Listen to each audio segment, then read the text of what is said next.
Hello. Three poems from the east side of it all.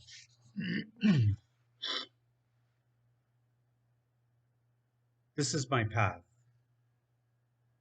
We close our eyes when a junkie slips by us on a freshly wetted sidewalk as the city tries and tries to wash away the odor of those who sleep beside the walls, as if they await entry back into this castle where all the food is kept.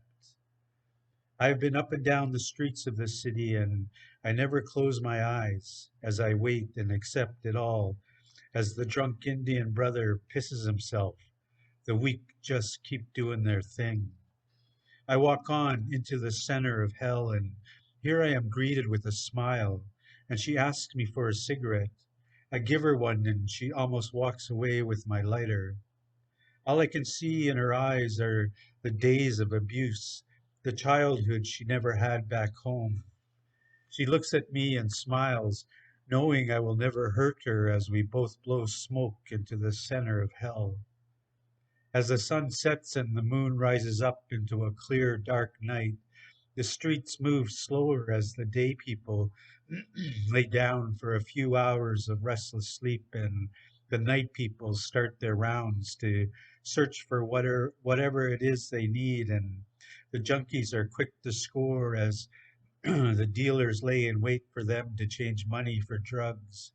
And then the drunks of the night are already two bottles in, and they puke it up and continue on as the working girls and boys stand on the corners trying to appear beautiful. To me, they are, as I can see their pasts, and in them I can feel pity as they get into a truck or a car to do their thing. A few hours later, the corner they stand on is holding them up as the drugs focus on their minds and destroy the horrors of their lives. All of this is going on. The moon, as all of this is going on, the moon falls a bit as the night is almost done, and the sun creeps over the edge as if watching the east side and making sure it is safe enough for the sun to come out and light the sorrow one more time. The first day. When I was 5, I was put on a bus and sent to Catholic school, not unlike my mother, who was 5 when she was put on a train and sent to residential school, both feeling that gut feeling that this was not going to be a place we would like. My parents told my older sister to watch over me, but she had long ago grown to not like me and let alone protect me. As we waited to go in that first morning, a group of boys decided they did not like my brown skin.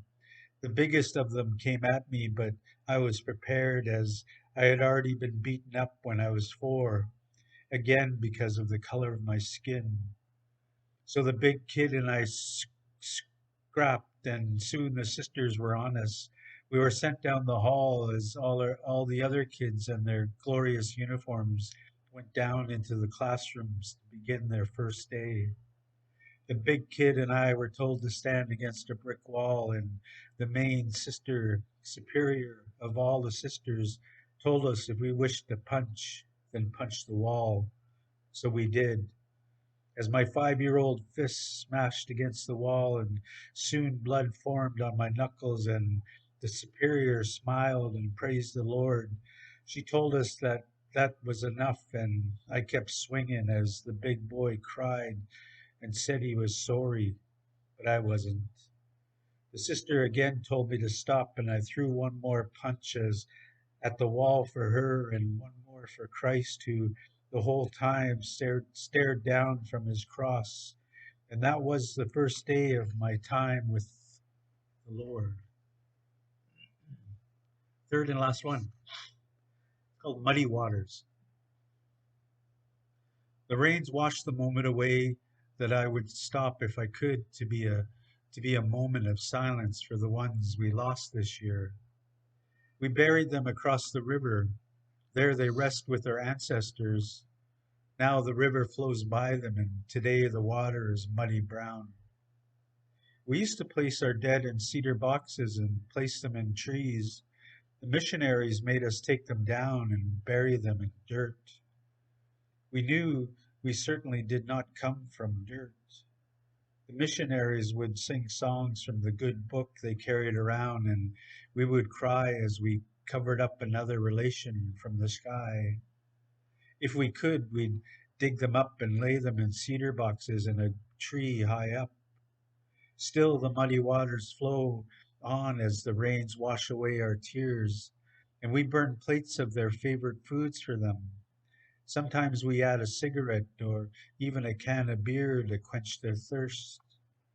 As we put our brother to the ground, all the eagles begin to circle overhead. We know they are the ancestors who fell from the sky. One eagle dives and takes a fish from the muddy waters as the rains fall from the sky where we all at one time began. Thank you so much. Peace.